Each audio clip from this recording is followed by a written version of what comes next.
1-2 to Mookie Wilson.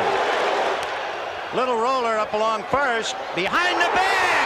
It gets through Buckner. Here comes Knight, and the Mets win it. A 2-1 pitch. And a drive in the air to deep right field. That ball headed toward the wall. That ball is out of here! Out of here! A game-winning grand slam home run off the bat of Robin Ventura. And it's hit deep to left center. Andrew Jones on the run. This one has a chance. Home run! Mike Piazza, and the Mets lead 3-2. High fly ball to left. Back at the wall, and the captain's going deep to the wall. Turner drives one to center, chasing Nimmo back to the warning track right at the fence. He made the catch! Oh, wow! The catch of the year from Brandon Nimmo! He took a home run away from Justin Turner! Wow. Ladies and gentlemen, may I have your attention, please? The show starts in 10, 9, 8, 7, 6, 5, 4, 3, 2, 1, go!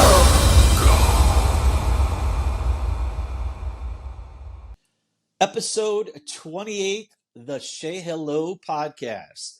My name is Casey Lynn. I am joined by my co-host, former Major League pitcher Bill Pulsifer, as we are entering episode 28. Of course, this podcast and in this episode is brought to you by Roots-Recordings.com. We want to thank Stephen White, our producer behind the scenes. And first of all, and most importantly, Bill, how are you today, sir? I'm well, thank you. How about yourself? I'm doing well. Thanks for asking. And I just want to point out to everybody watching on YouTube, please like, share, and subscribe. We are Say Hello Media on YouTube. Hit that subscribe button. We are approaching, I'd say, 400 subscribers. Not too shabby for 27 episodes in. And if you're listening wherever you get your podcast, whether it's Castbox, Google, Spotify, Apple, hit that follow, like, leave us review. We appreciate it, Bill, Steve, and myself.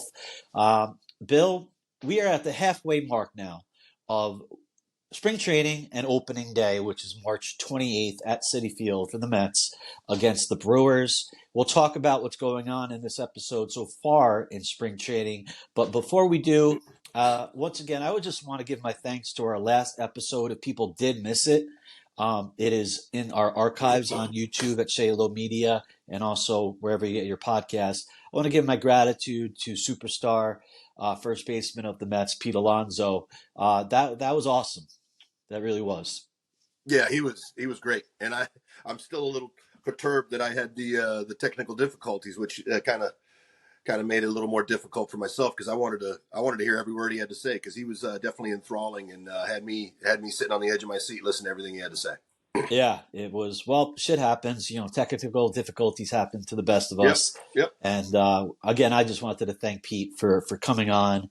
And it was a good episode, of course, and he gave a lot of insight. You don't really get that from superstars current. We did have Doc Gooden on. Superstar in his own right, but Pete is literally right in his prime. I tell you, the thing that really stuck out to me was just how he was a guy. He was one of the guys. It was just the guys hanging out talking, and no pretense, no I'm a superstar and treat me as such.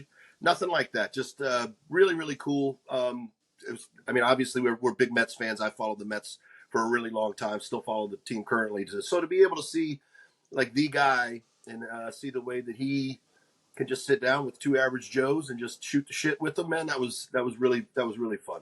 Yeah, it was a conversational 1 hour and 10-minute episode, but it felt like it was just, three guys at a bar having a couple beers and just shooting the shit, like you said. Shooting the shit, hanging out, man. It was great. I enjoyed it, so thanks again to Mr. Alonso. And we will definitely be having some more guests on this show as time goes on. But unlike other podcasts, we don't just take anybody we strive for the best, and I think the proof is in the pudding with Doc Gooden and Pete Alonso. We've done 2 guests. We have a guy who's getting his number retired on April 14th at Citi Field, and we have a guy who's on pace to hit 500 home runs. So we'll leave it at that. Not too shabby. So, spring training 2024, we made it through the, winter, and now we're at the halfway point of spring training, like I had mentioned. We got to talk about a couple things that have popped up in Mets land. And I'm going to start with one that is a little bit concerning, and you might have some insight into this, unfortunately, because it is an elbow injury. Jeff McNeil. Now, he has a tear in his non-throwing arm. It's his left arm. And he can throw, he can play defense, and he has been, but they have shut him down for, as of right now, it's been about a week. I did read that he is cleared to start hitting again over the weekend. It's not a full-blown tear. It's not like Tommy John surgery, knock on wood, is needed right now.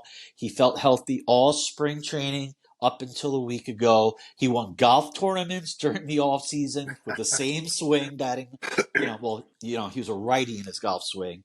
But it's always concerning when you have a tear in your UCL. He is a position player, and they gave him the PRP shot.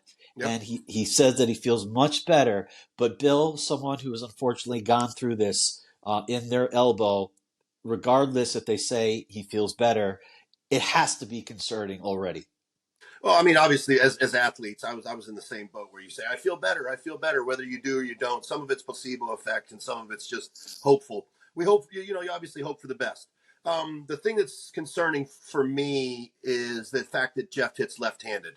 And if it's his left arm, that swing, when he's rotating through in his swing, that is where that left arm does open up, and that's where the stress does happen. So I'm not going to say that he couldn't play with it, but it would be one of those things where maybe it's a hindrance and you don't get the Jeff McNeil that we know that he can be. I mean, obviously we still hope for the best. We hope that the PRP shot takes and he does have some healing, but usually those things take a little bit of downtime, not just, hey, take a week off in spring training and get back to it. So it is a little bit concerning. I would say if he was a right-handed hitter, maybe not as concerning because you don't have that. It's called valgus stress, where the elbow joint actually opens up a little bit and there's a ligament that comes across. And when you're a left-handed hitter and you swing, your left hand is your back arm, that elbow does open up a little bit. So it's some of those things where it might be barking at him consistently throughout the year, where something he might end up having to get it fixed eventually. Yeah, and you gave a lot of good insight there for listeners who might not know exactly what's going on. What my concern is that they diagnosed him with this at the end of last season. It was, middle 2023 September. 2 weeks left. They shut him down. They never did anything. No surgery, of course, and they said that he'll play through it. Now, of course, spring training, and he's ramping way back up. Yeah. And like you said, it's barking. I don't understand this, and we've gone through this with so many players. They never, and they could be hiding it. It would be tough to. No MRI. Why in the hell not? Obviously they did it in September and they saw what they saw. But now that it's barking up again and he's complaining, you have MRI machines at your will in Major League Baseball. Go get it, And we mentioned this early on, the X factors, and we'll get into that because we have a mailbag question about one of them. He's a big X factor for the 2024 Mets. Absolutely. Will he win the batting title? No. But can he hit 300? Yeah. But with an injury like this that could be barking or he will be out for an extended period of time, that's a problem. So we all know injuries pile up, on every team. But after Senga, who is your quote unquote ace in the shoulder problem, and now you have your Jeff McNeil, who won the batting title 2 years ago and is right in the middle of the lineup. Those 85 wins that we talked about, when you have these injuries that you can't have, it's starting to get a little scary early, and that's not what you want. That's my take on it. Yeah, it's surprising to me that they didn't go ahead and do a PRP shot the day after the season ended. Why not? Look, they don't take. Sometimes they work, sometimes they don't. You can use Tanaka as a good example where he had the PRP shot. What was that? His first or second year into the league, and he was able to throw his split finger and pitch the rest of his major league career without injury. So that's a little bit surprising. Obviously, Jeff is a huge part of the team, and not just on the field, but I would think in the clubhouse as well. I think he's one of the leaders in the clubhouse. So a healthy Jeff McNeil would be very important for the ball club.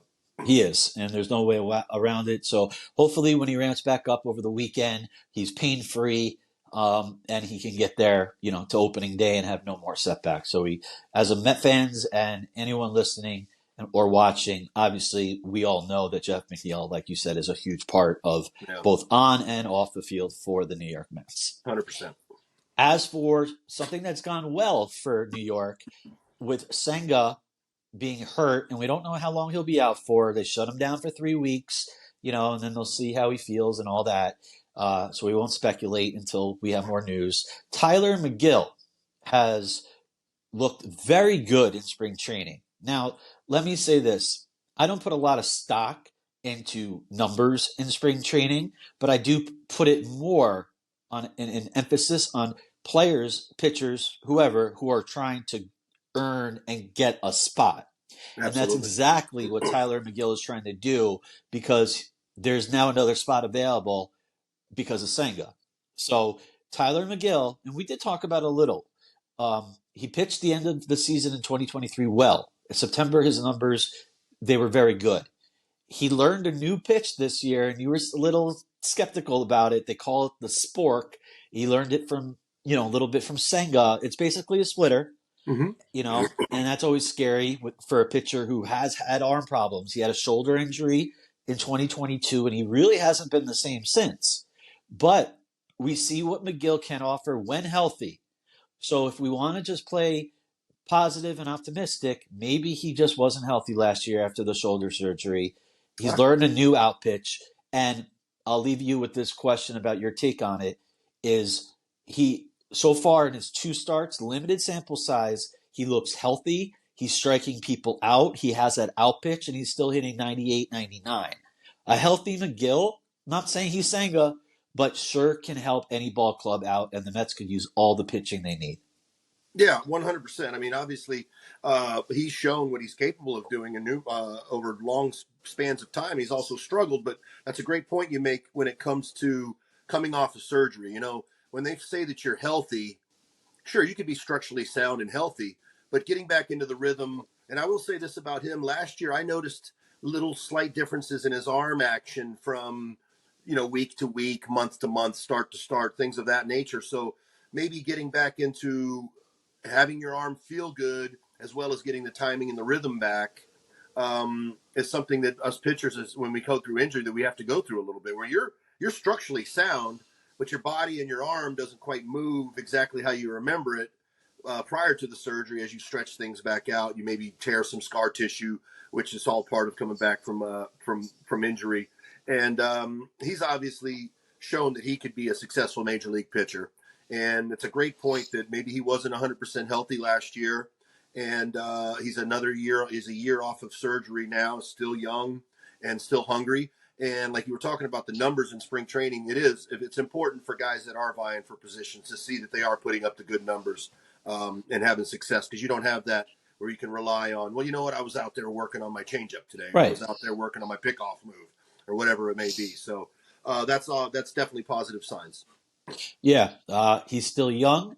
He actually has put a lot of time in because of injuries in the past couple of years to a Matt Scherzer. I mean, he started opening day for the Mets in 2022 because nobody was available. DeGrom or Scherzer, 5 shutout innings. I mean, we see what's there. So, a healthy Tyler Megill, 6'8", 9. He's got the frame. He's got the velocity. Maybe that splitter will help. But like we both agree upon, that if he's healthy, maybe we get the good Tyler Megill that we've seen flashes of. Yep. So moving on to the last X factor that we've talked about, if things are going to go well for the Mets, Starling Marte, who I believe is the biggest X factor for the Mets. We both have talked about in the past on episodes, the 2022 Marte, his first year, the glue of the lineup, when he got hit in the hand in September, the Mets weren't the same and they lost their lead or, whatever you want to call it to the Braves. Their offense was just not the same. Healthy, played in the Dominican Winter League. Spring training, small sample size, but he threw a cannon from right field. He laid out a bunt single down the third base line and beat for a base hit. Speed's still there. A lot of fans were worried about his groin and all the injuries he's coming off of. Again, small sample size, but he looks healthy. Now, I understand he's older. He's a little more fragile. Anything can happen. But for right now, a healthy Marte, and he looks healthy, and that's the biggest thing. He easily could not look healthy. He didn't look healthy last year. And look what happened. He missed, I believe he only played in 86 games. He looks good so far. And if the Mets can get that, what did we agree on? 80% of a 2022 Marte this year? Okay. He looks right now like that. And he's got something to prove. He's got a roster spot. Right field is waiting for him. He'll DH a couple times. But he's got to show the Mets that, hey, I'm ready. I'm healthy. Last year was an aberration. I was not healthy. He looks good, Bill, and that's very important right now.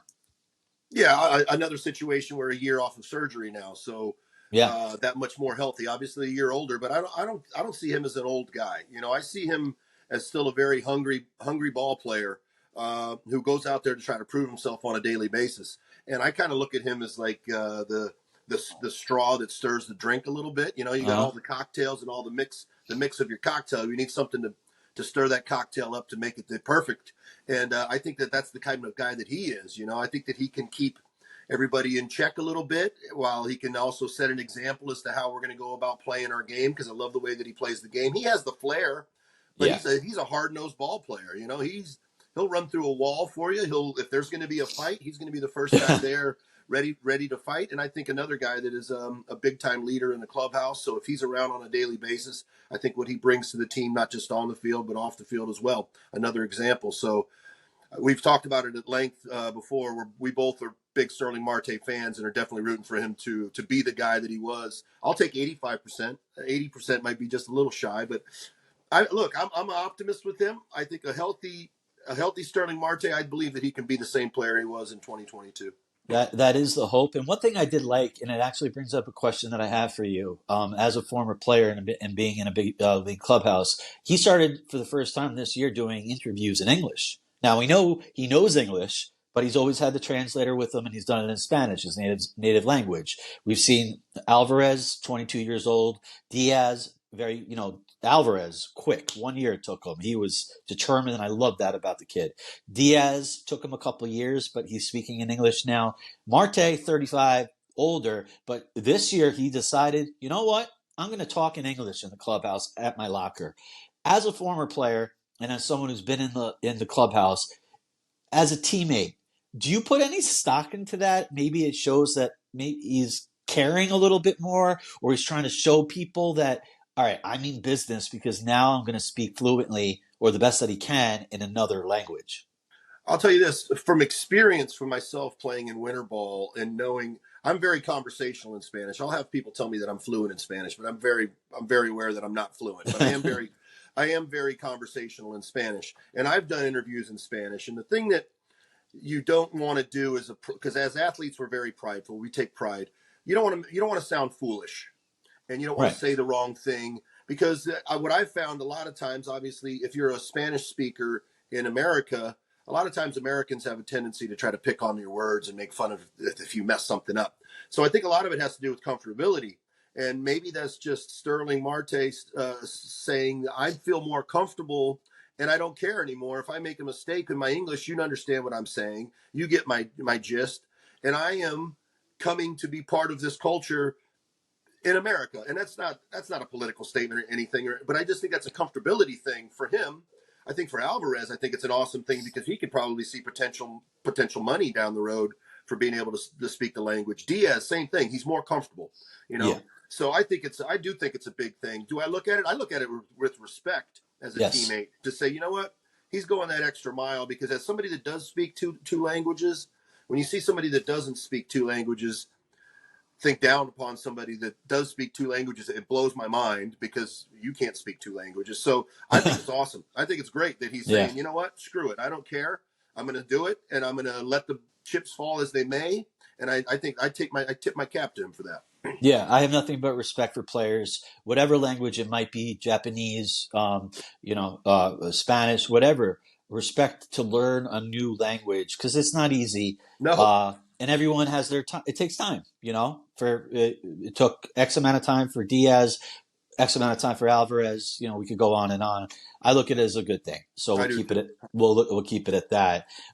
Lastly, about spring training, I wanted to ask you this because this is the time. As a pitcher who had, a spot ready for him when you knew it, when those opportunities happened, when did you stop looking at, like you were mentioning, I'm going to work on my changeup today in a start? When did you start ramping it up where, okay, it's 21 days to go until my first start that counts in the regular season? When did Bill Pulsipher start ramping it up? Yeah, it would definitely be now within the next couple starts. The next start, I would say, you get out there twice, you get your feet wet a little bit, and then it's got to be, the 1 inning, then the 3 innings, then, okay, now we're going 4 or 5. Now I need to get to the 5 or 6. And then by my last start in spring training, I'm hopefully getting to my 100 pitch level, which I'm not sure that's the case as much now as it was in years past.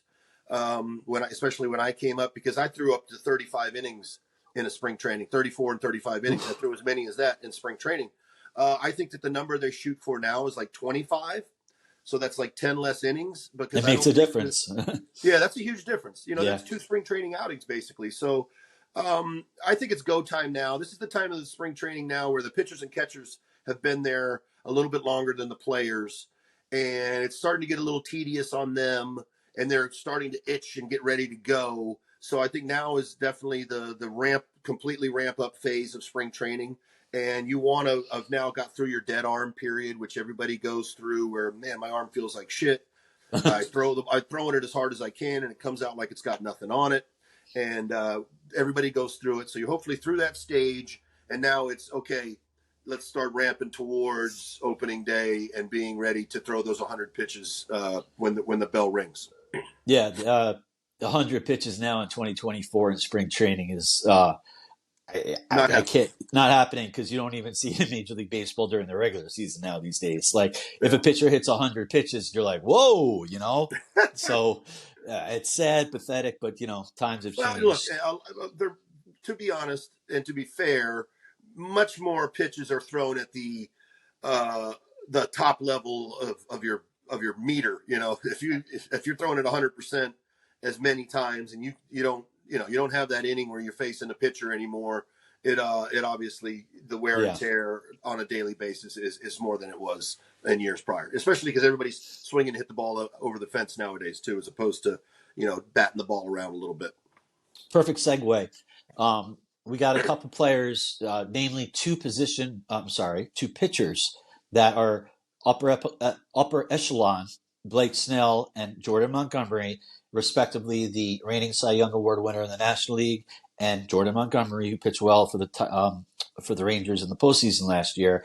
They're not signed still, and they're Boras contracts, clients, and they're still not under contract. We are in the middle of March, and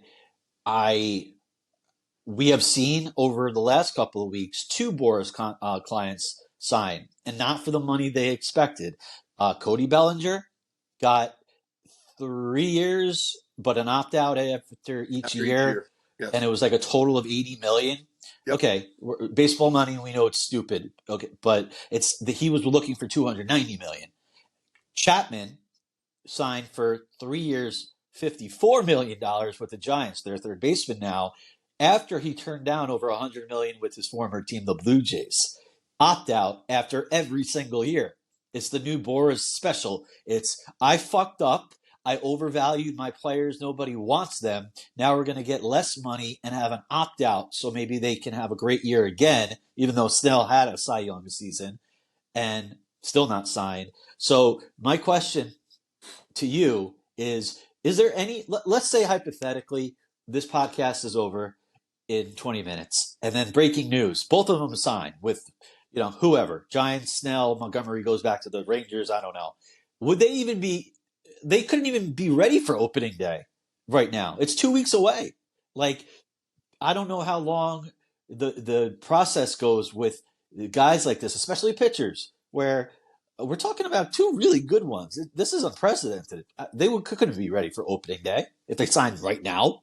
Well, I'm going to say this as somebody that, and not at the major league level, but let's say going to Mexico or going to Taiwan, like some of the things that I did, where you went from maybe being at the house and looking for a job, and these guys still take their jobs very, very seriously. And I know that they're working out on a daily basis. Oh, yeah.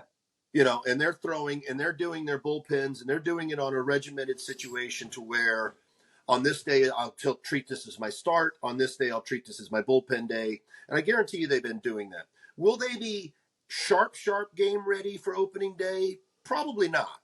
Will they be able to go out and pitch and be quote unquote successful or competitive? Let's use the word competitive. Right. 100% they'll be able to do that. Will the organizations want to do that if the amount of money that these guys are going to eventually sign and risk injury? I don't think so. So technically, will they be ready? I think technically, yes, they can go pitch. Technically, will they be ready and be used that way? Probably not. They probably are now behind where they're going to have to be in extended spring training for a couple of weeks prior to getting started. I do think that these guys are professionals. One's a Cy Young Award winner, another one's a World Series champ. They're doing their due diligence as much as they possibly can, and I'm sure that they're finding college kids, whatever, minor league guys that are free agents, and they're having at-bats, and they're doing everything they possibly can to be ready. I just don't think that the organizations are going to say, all right, we're not going to at least give you a couple of weeks down in extended spring training to be ready. But I think that they could walk back out there and be ready to play. Now, look, you said in 20 minutes they signed, right? Yeah, right. It could be another 2 weeks. We don't know. Right, exactly. That's another story a couple weeks from now. Right. I'm sure that those guys are busting their ass and making sure that they're as ready as they possibly can be to be able to perform when it's time to go. It's just crazy. But it has been ever since free agency opened up, and here we are. But it is what it is. They'll sign, just like Bellinger and Chapman. You signed a guy that never pitched in the big leagues to the biggest contract. Yeah. He screwed everything up. That's all there is to it. Yeah, no, Yamamoto. And with Bellinger in that, Ohtani had a lot to do with it. Yeah. Yeah, Bellinger, you weren't any good for a couple of years. You had a good year. You had to prove yourself again. I think we've talked about that. Chapman, small market team from the A's to go into Toronto. Obviously a bigger market, but not not New York, not LA, not you know what I'm talking about. Yeah. And the other thing too is that going back to Bellinger, MVP, had awful seasons after that. He hit under 200 for a couple of years. I mean, come on. Found it for 1 year, happened to be his walk year. Teams are not obviously, confident that was the real Bellinger last year. It's obvious. Yeah, and like we've talked before, another guy that went through a really bad shoulder injury, given a high five in a World Series, crazy, and separated his shoulder. That's a huge injury, especially for your lead arm. It's a big deal. So he has to prove himself again. So it's actually, listen, he's going to be all right. He's making a heavy chunk of change this year, $30 million, and he has a chance to go out and put up those same numbers this year, and possibly then get that big long term deal. People want to see that he's healthy and that he's the guy that he was. He is the MVP or up close to the MVP that he was prior to being injured and struggling for a couple of years. Yeah, and if he puts back $30 million for 1 year, okay, I'll take it. Back-to-back years of doing that, he'll opt out, and then. And I would love for the Mets to go hard after him then if he can prove it again.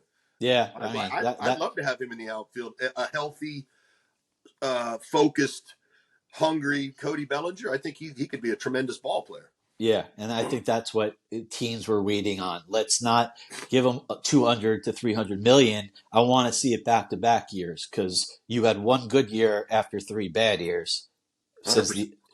So moving on real quick, let's talk about 2 former Mets pitchers that have made the news in the last week or so before we get to the mailbag.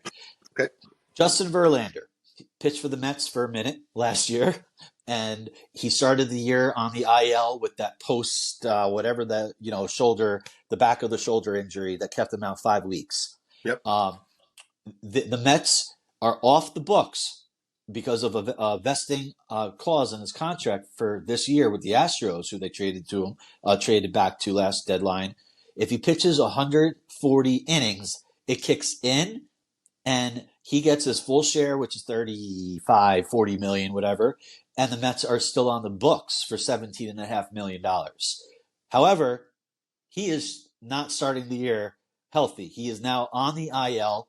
He had, not that he was hurt with anything. He just he had that arm fatigue. Yeah, like he didn't feel right. Kind of like a Kodai Senga. But so they're going to ramp him back up, and he's just not going to be ready for opening day. So where I'm going and getting at right now, I believe if he doesn't hit that 140 innings, and by the way, even after missing 5 weeks last year, he did pitch 160 innings. That's exactly what I was going to say. He threw 166 innings last year. I looked it up. I was like, holy cow, I can't believe he pitched that many innings. It's because he was healthy, obviously, throughout the rest of the year, which is a testament to a 41-year-old pitcher.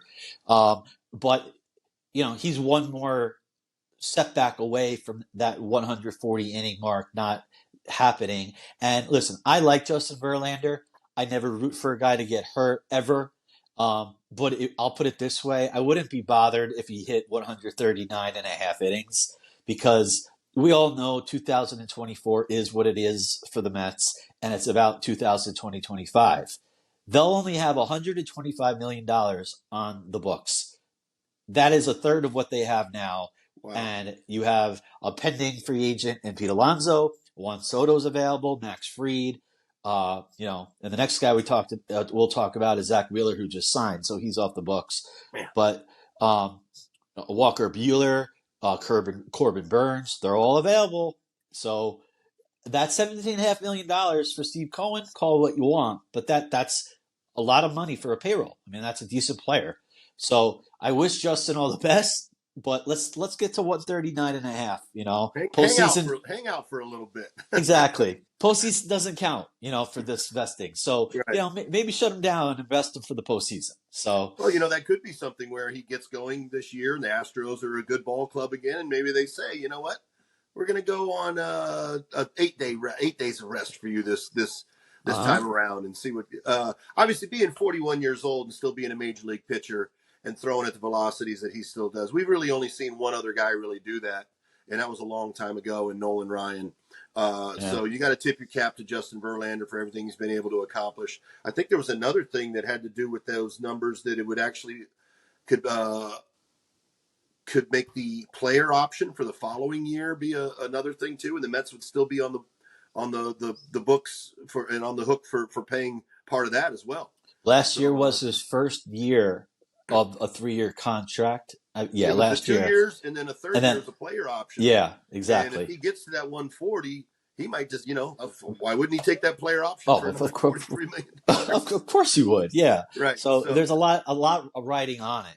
And it's a weird position. On his shoulder right now. I mean, I think you're in the same boat as me. It's like we all like Justin. He's good for the game. He's a good guy. He's a Hall of Famer, first ballot.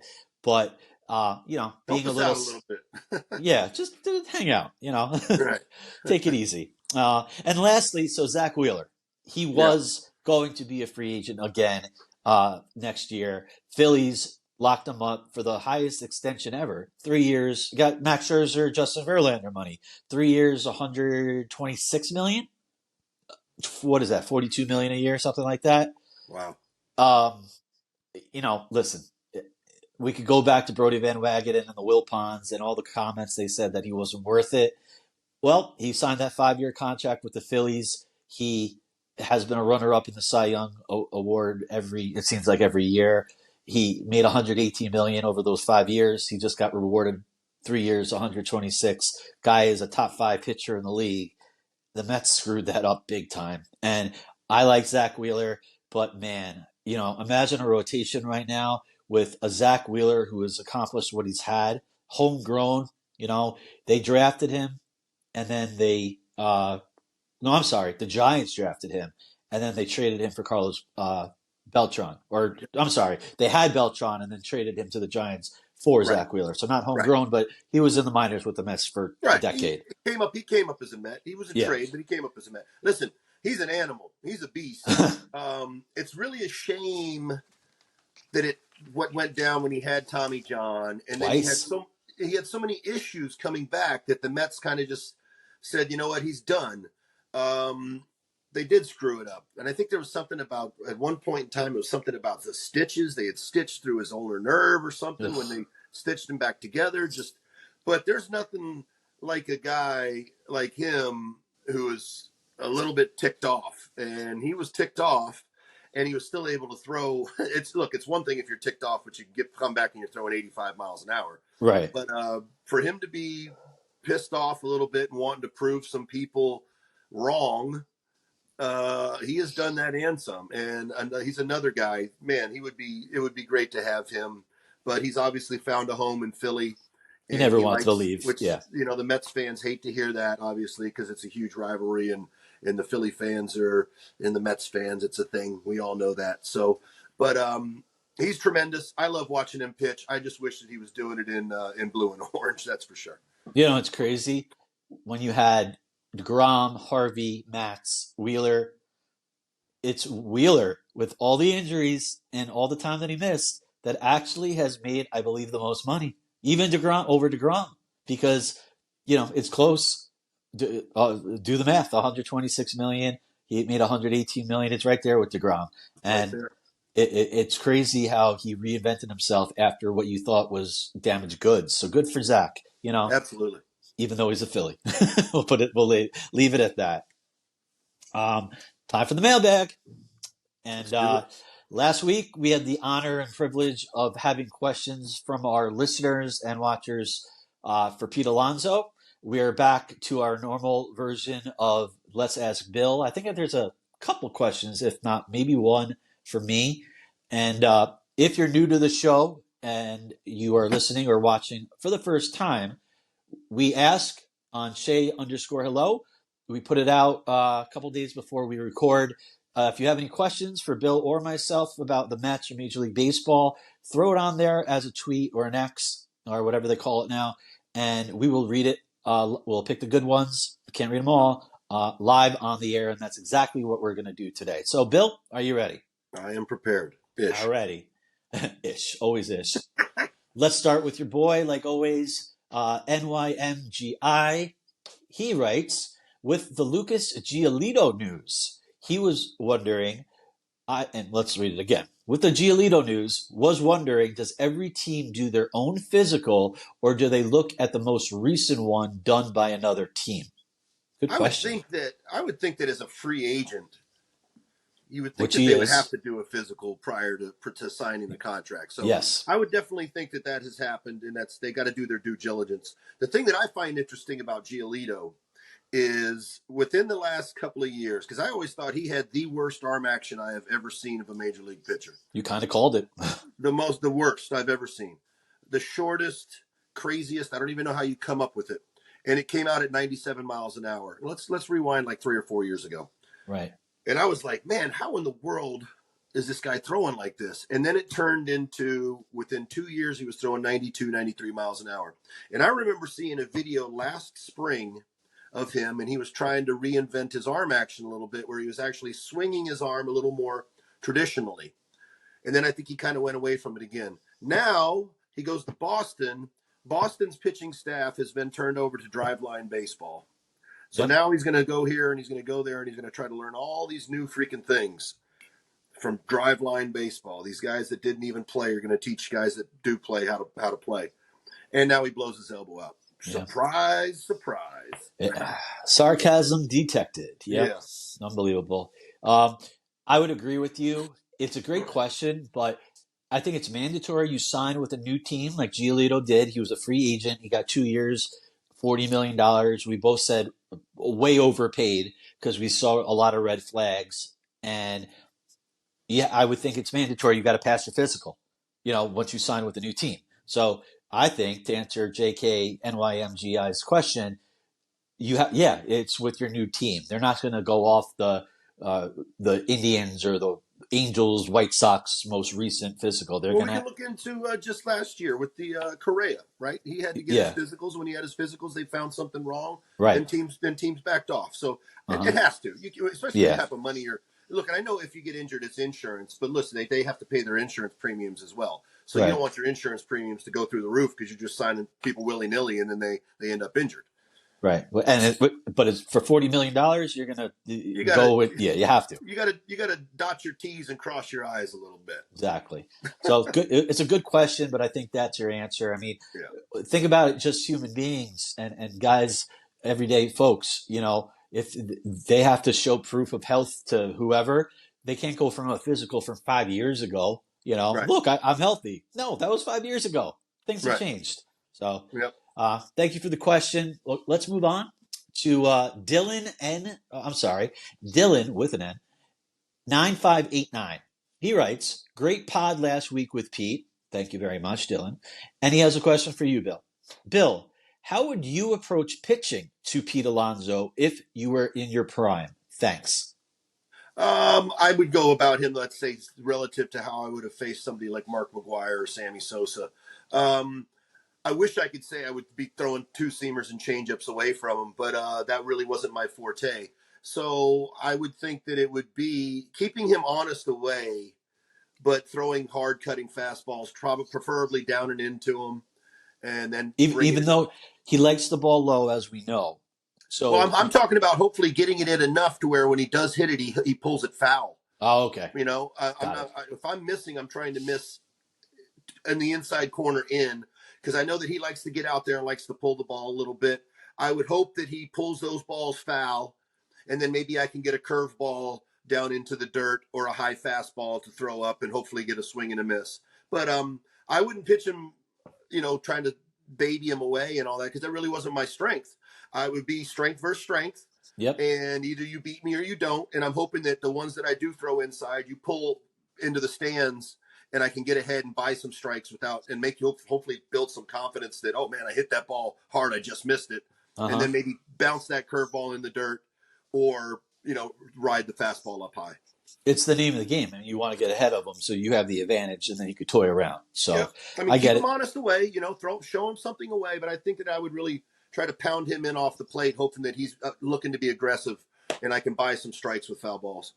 Well, I don't think we'll ever see the unless it's a fantasy camp in 20 years. I don't know if we'll see that matchup. Sad story, real quick before we get on to the next question. Yeah.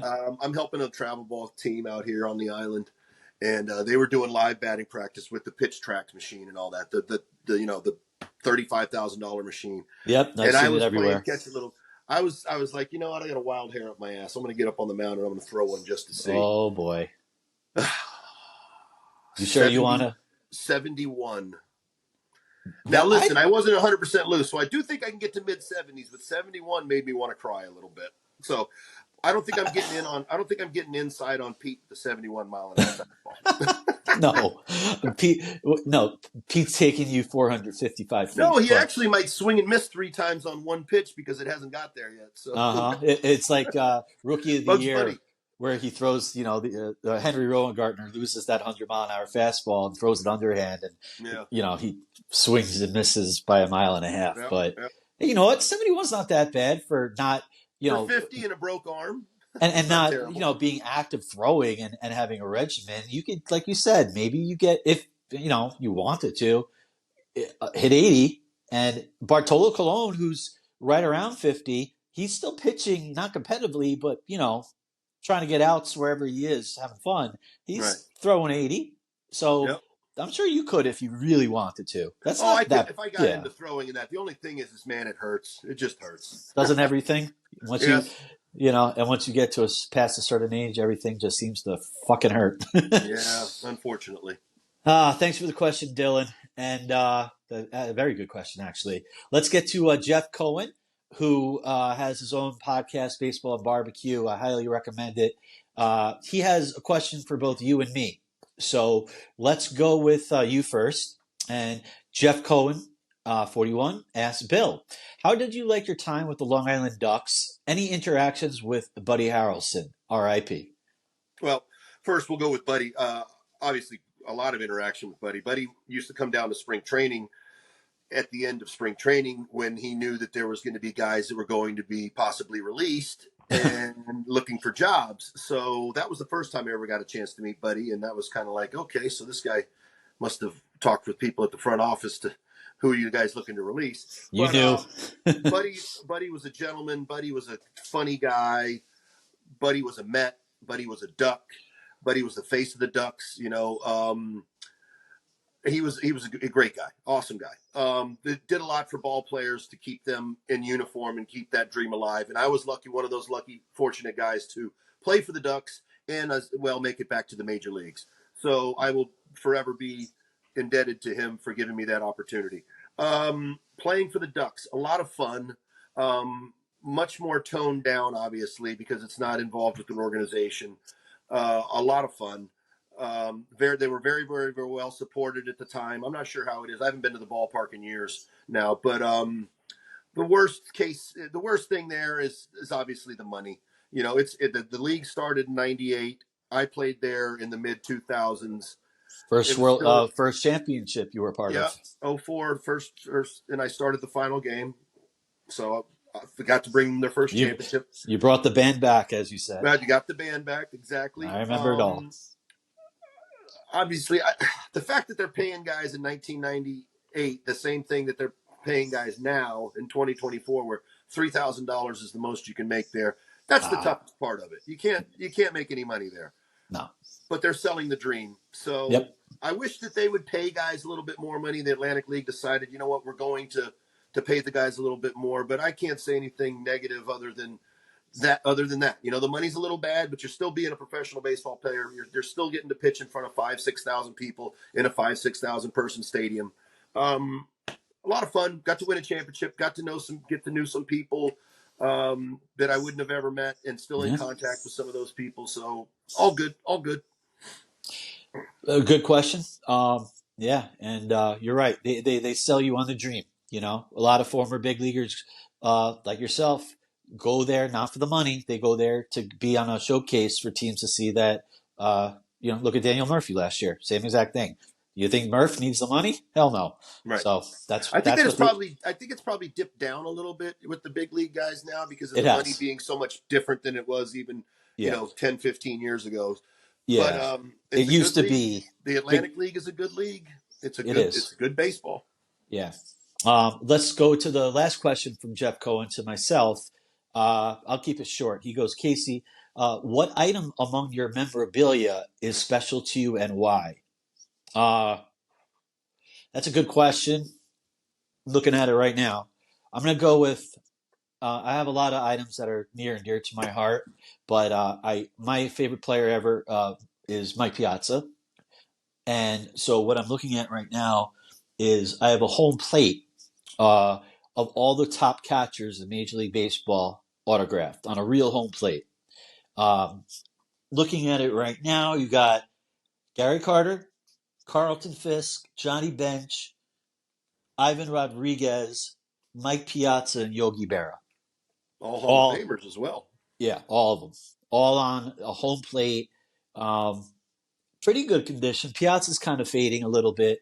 But I would say, to answer Jeff's question, that is my favorite because you just don't see it. It's rare. I like rare items. You don't see a lot of home plates that are signed by catchers of that nature. So I would go with that one. That's pretty cool. Thank you. And thanks to Jeff for the question. Time for one more question. This is from Theo A., who writes it's a two-parter. Let's go with the first question.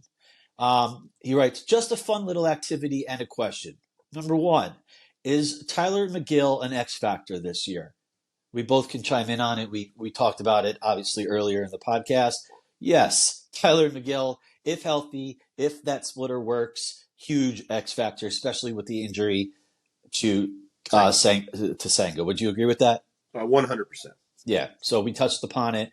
Number two, Get out of here, Theo. He writes, can we get an immaculate grid on the pod? No. No, sorry. I mean, Theo, I love your enthusiasm and creativity, but they have an immaculate grid that they got sold for millions upon millions of dollars that, a software engineer put together. We'll leave it at that. You could go to immaculategrid.com, free advertising forum, and play all you want. Bill and I will do our thing on the podcast, unless you got some other ideas. I don't. To be honest with you, I've never done the Immaculate Grid. It's fun. I have had people send it to me when they've used me, friends or whatever. They'll send it to me and say that, and originally it was like, oh, they don't even have a picture of you. And I was so embarrassed that everybody else had a photo. But, they should. Well, they do now, I believe. They do Yeah. now, I believe. But I think this was early on. But it's not my thing.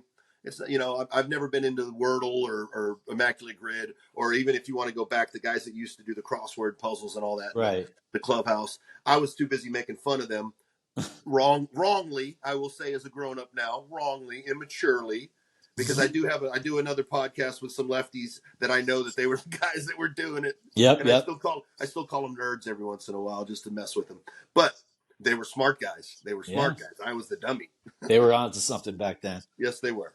All right. So, Theo, I don't mean to be all sarcastic and condescending at all. It's just we're not doing an Immaculate Grid on the podcast. It's a podcast. But it is a fun game. I've done it. It started off hot. I haven't played it in a while. But it is an interesting concept. It is definitely interesting. It is. For sure. And you know what? Maybe in the next week or two, I'll go back there. You can always go back to every day they have one. I'll try to find one with you, because all Immaculate Grid, if they do it player wise, they do, and with team. So all you got to do is build a team, like let's say Mets, and then you got the Brewers. Bill Pulsifer, right band, There you go. and your picture would come up. And depending on how many people picked Bill Pulsifer, you get a percentage.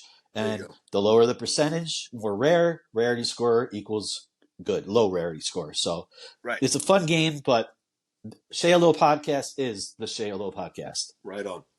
I want to thank everybody who chimed in on the questions. Again, on YouTube, Shay Hello Media, like, share, subscribe, hit that button for subscribe. Leave any comment you want. We always get back to you. And also, wherever you get your podcast, we're on every single platform. Leave us a review, a like. Tell your friends, tell your family, tell your pets. Most importantly, tell your pets.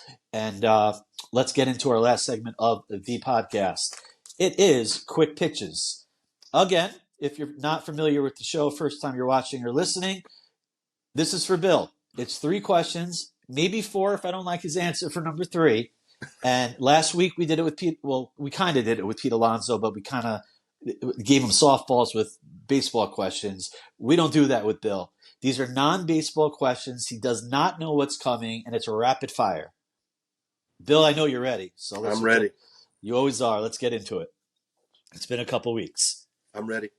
First question. What is your favorite decade of all time and why? And let's go with living in it.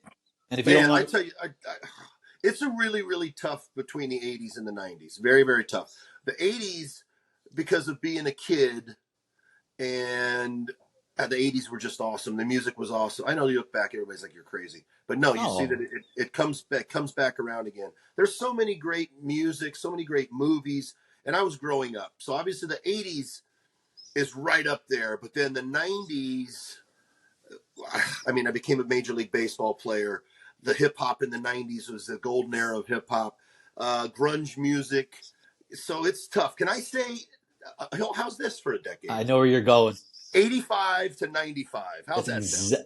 That's exactly, I think that's exactly what I thought you were going to say. You're going to break it down in a 10-year span. 85 to 95. I love it. Yes. Yeah, that works for me because I agree with you. Music was at an all-time high for hip-hop, and rap, especially the late 90s. And then you have the grunge music alternative that came out in the 90s, early 90s with like Nirvana and, Green Day and all those type of Smashing Pumpkins. Hey, listen, mid-80s music was good, man. I could still throw that on and listen to Men Without Hats or Men at Work, And movies were great in both decades, Absolutely. Yep. So I like that. 85, you get half the latter half of 85, and then that first half of The 90s. The 80s, the 90s, latter Yep. in the first half. So I like that answer. Let's go with number 2. What is the most outdated piece of technology you own and actually use?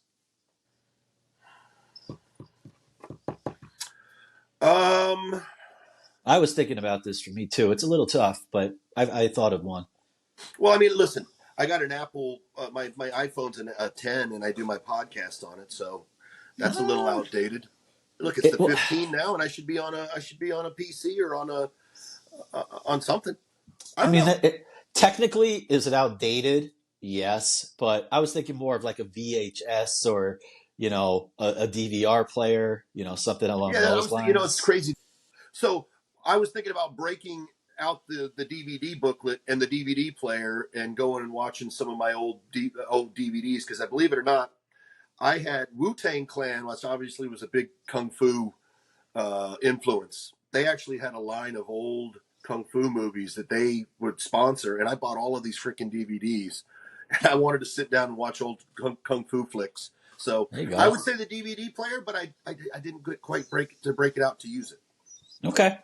Yeah, no, DVDs were huge, and that it completely has impacted the movie business but yeah, not a thing anymore. No, it's not, and I loved it when it was. Yep. Let's go with number 3. Depending on your answer, maybe 4. All right. If you could add any word to the dictionary, what would it be and what would it mean? Scrumtrulescent. I'm intrigued. All right. What does that mean? Scrumtrulescent was a word made up by Will Ferrell when he was he was playing inside the actor's studio, and I don't. James Lipton is the host of. Yes. Okay. He was interviewing King Lort. Okay. This guy used to be the center square on Celebrity Jeopardy. What is it? Tic-tac-toe. What was that game? The game show called? Anyway, Scrumtrulescent. Okay. He made the word up because he couldn't find a word to describe how delightful and how enjoyable the story that James Lipton had just told him. So Scrumtrulescent. It means delightful and enjoyable. That actually sounds like something Will Ferrell would say. Yeah, I could hear it in his voice. Somebody else's material. Oh, that's hey, that's fine because it's good. It's not in the dictionary, right? So that works for me. I love the answer, and maybe I'll try to find a way to use it into my vocabulary. I don't know. I'll find the skit, and I'll have to shoot it to you over text. I'm gonna have to figure out how to spell it because Scrumtrulescent. Scrum. Scrum. SCURMTRU. True. LESINT. I don't know. Yeah. Scrumtrulescent. Yeah. Sounds. We'll go with that. All right. Okay. Scrumtrulescent. I like it. It means delightful. Kind of like that. I like the answer, which means we are closed with the quick pitches. No number 4. That was a good answer because I'm a Will Ferrell fan, and that's a cool word. So, with that being said, that's going to wrap up episode number 28. As we talked about off the air, Bobby Jones, right-handed Bobby Jones. He wore number 28 for the New York Mets, and he was a good underrated pitcher for them as well. That one hitter in the 2000 World NLDS against the Giants. We used to say he threw the magic ball because he would throw at 86, 87 miles an hour, 4-seamer, just in the upper part of the zone, and guys would pop it up to the catcher. He threw magic balls. It's not how hard you throw it; it's where you locate it. That's right. He was a perfect example. Very calm, cool, collected guy, Bobby Jones. Yeah, and he had a killer goatee as well, just like you. That's right. That was all the rage there in the 90s, wasn't it? Yeah, a lot of goatees. So I had a lot of fun. It was good to be back, Bill and I. I want to thank Stephen White, our producer behind the scenes. Any last words and thoughts to our watchers and our listeners as we close out episode 28? No, just like always, I appreciate everybody that watches, that listens. Casey, I appreciate the questions every week. You do a great job of coming up with topics for us. And let's fucking go Mets. LFGM. I know somebody who would be proud of that one. Well, for Stephen White, Bill Pulsifer, I am Casey Lynn saying so long from the Shea Low podcast. We'll see you next week for episode 29.